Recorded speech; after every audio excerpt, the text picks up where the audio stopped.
শুভ একটা কাজের জন্য শহরের বাইরে একটা জায়গায় যায়। কাজ শেষ করে বের হতে হতে শুভর রাত হয়ে যায়।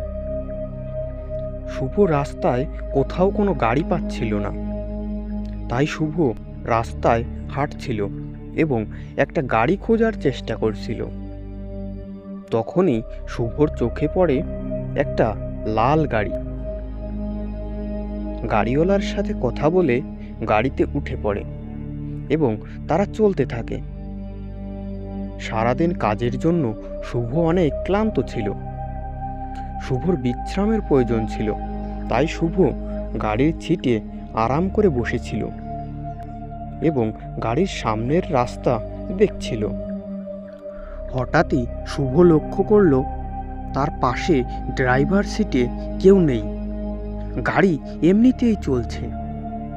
শুভ প্রচণ্ড ভয় পেয়ে যায় এবং গাড়ির দরজা খোলার চেষ্টা করতে থাকে, কিন্তু কোনোভাবেই দরজা খোলে না। হঠাৎই গাড়িটা রাস্তার একপাশে ব্রেক করে। শুভ কোনোভাবে গাড়ির দরজাটা খোলে এবং গাড়ি থেকে বের হয়ে দৌড়াতে থাকে।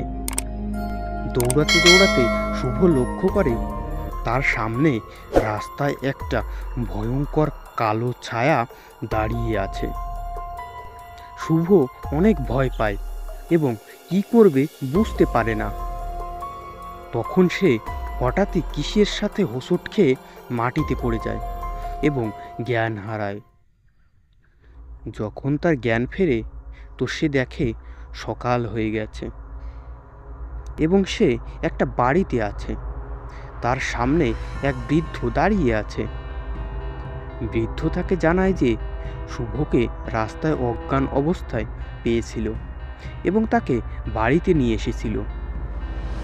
শুভ কাল রাতের সমস্ত ঘটনা বৃদ্ধকে জানায়।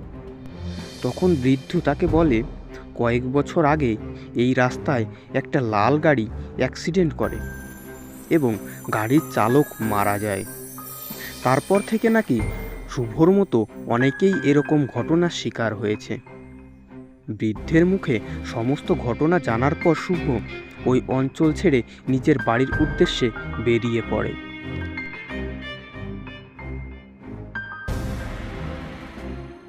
ভিডিওটি যদি আপনাদের ভালো লাগে তবে অবশ্যই লাইক করবেন এবং কমেন্টে আপনাদের মূল্যবান মতামতটি জানাবেন। আর এরকম ভিডিও দেখতে আমাদের চ্যানেলটি সাবস্ক্রাইব করে রাখবেন। ধন্যবাদ।